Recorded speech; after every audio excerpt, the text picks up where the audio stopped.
Willkommen zu Frequent Traveler TV, heute wieder mit einer frisch gepressten Sendung. Mein Name ist Lars Korsten und lasst uns direkt reinsteigen in die Themen, die ich frisch gepresst habe. Und zwar Lufthansa, Allegris im 380er. Leider nicht ganz, aber der Umbau beginnt trotzdem. Es gibt eine neue Business Class.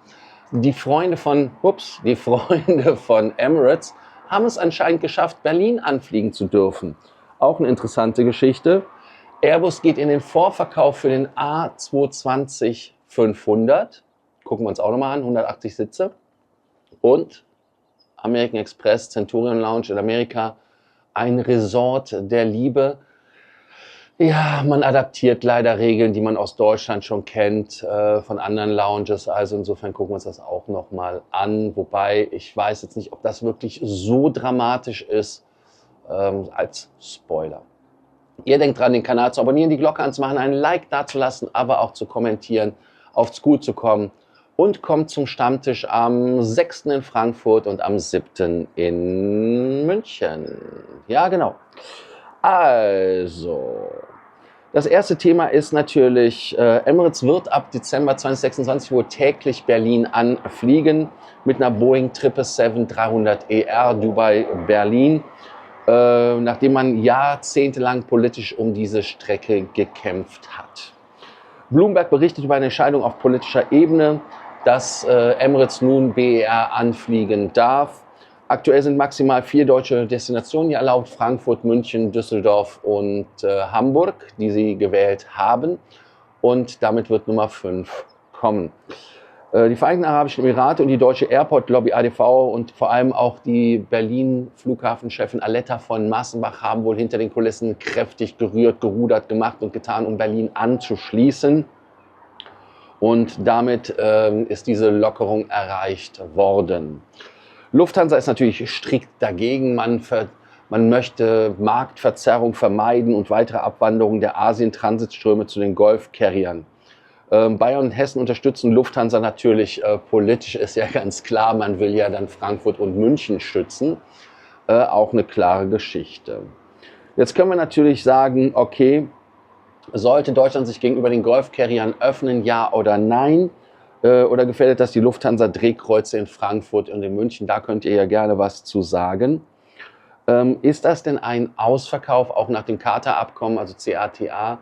Abkommen mit Qatar Airways, dass die auch in Europa überall landen dürfen, nachdem ja mein Freund Holalay, das ist der ehemalige estnische Beauftragte für Verkehr und so weiter, ja erwischt worden ist, was ja länger bekannt ist, ich glaube 2022 habe ich ihn getroffen, 2023 in Brüssel, wo er noch in Amt und Würden war, ist mit Qatar geflogen und jetzt haben sie ihn auch quasi den Vertrag nicht mehr verlängert. Er muss jetzt demnächst raus aus der EU, aus der Versorgung.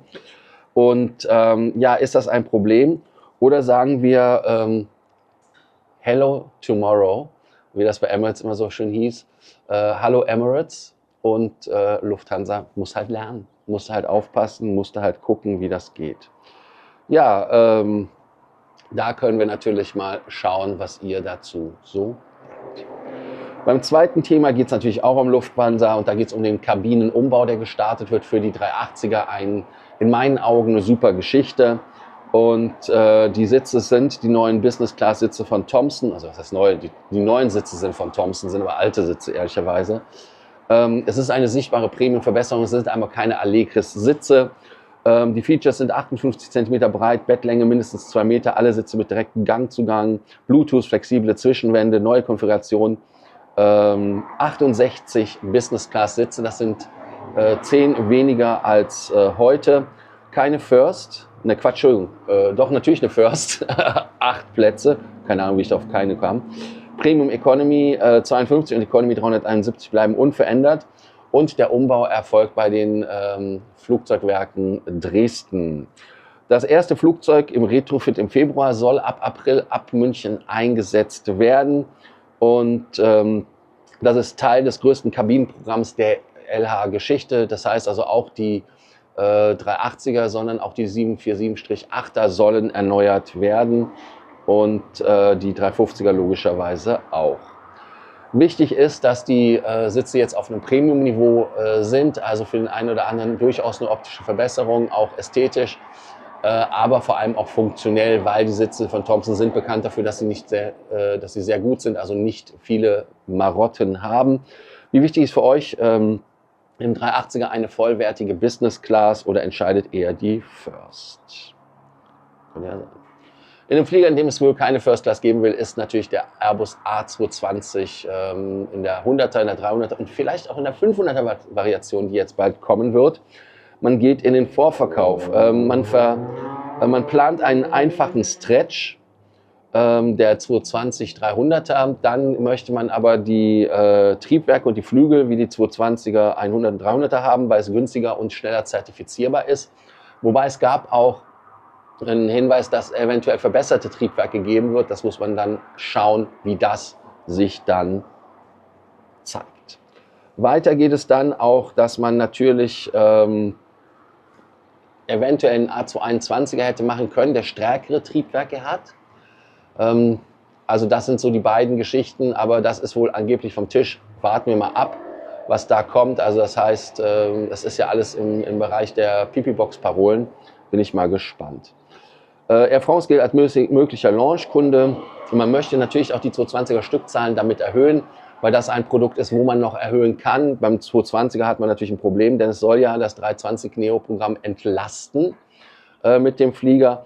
Und Quebec hat bereits 400 Millionen kanadische Dollar abgeschrieben, hofft aber auf einen Turnaround bei dem Flieger. Also insofern schauen wir auch uns das an. Ja, ich bin mal gespannt, wie so eine diskrete Verkaufskampagne abläuft. Ob man dann so, willst du einen 220-500 kaufen? Ich weiß es nicht. Ich kann mir das so sesamstraßenmäßig vorstellen. Und dann ist die Frage natürlich, ob man halt die Standardverlängerung macht, also den 220-500 und keinen 221er mit einer anderen mit einer anderen Flügelstruktur beziehungsweise anderen Triebwerken. Ist von der Zertifizierung halt besser, dann hat man halt auch weniger Probleme. Ja, braucht man wirklich einen A220-500 oder sollte man die 320er Neos weiter pushen? Also was ist da eure Meinung? Ist da eine Kannibalisierung, so wie es früher immer gesagt wurde? In Amerika bin ich sehr viel in Lounges unterwegs, auch in Europa, aber viele Lounges haben immer die gleichen Probleme und zwar sind sie voll. Sie sind einfach voll. Es ist einfach nicht angenehm und der Sinn und Zweck der Lounge ist dann teilweise auch nicht gegeben.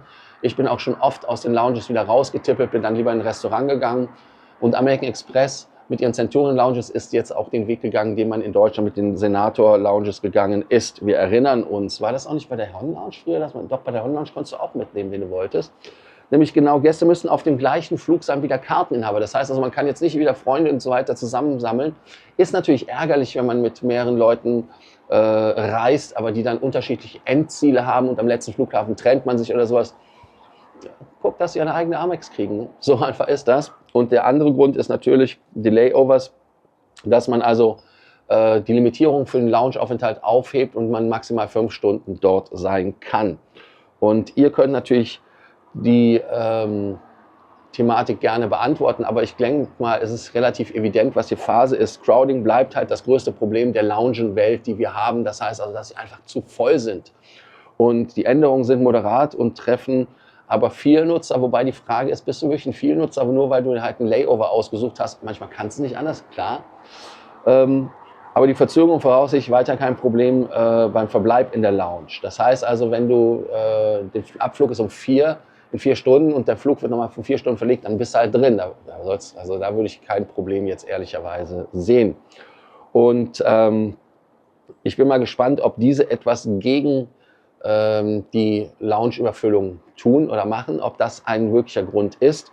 Dann natürlich, ob das eine Devaluierung ist. Ist das in eurer Sicht eine Devaluierung? Ihr könnt ja die Frage beantworten, sind die Regeln sinnvoll oder treffen es loyale Vielnutzer? Ihr an dieser Stelle, wie immer, wisst ja, den Kanal zu abonnieren, die Glocke anzumachen, ein Like dazulassen, kommentiert, abonniert und gebt Gas auf School. Und die Fragen des Tages nochmal natürlich einmal das Thema, doch ich möchte es nennen, Lufthansa, sollen die vielleicht ihren Arsch hochkriegen im Vergleich zu Emirates? Wobei ehrlicherweise müsste Lufthansa den Arsch hochkriegen im Vergleich zu Emirates. Ist vielleicht Lufthansa doch nicht besser, als wir es vielerseits glauben wollen oder möchten? Ist das Leiden auf einem hohen Niveau, was wir haben? Und das andere Thema ist natürlich die Business Class, die wir klar ansprechen müssen. Und zwar ist es so, wie wichtig ist halt für euch die moderne Business Class im 380er, wenn wir uns das Ganze anschauen. Oder fliegt ihr ohnehin einfach nur Economy Class und dann interessiert euch die Business Class nicht? Oder sollte man sagen, ich fliege ja eh nur First, da ist die Business Class mir egal.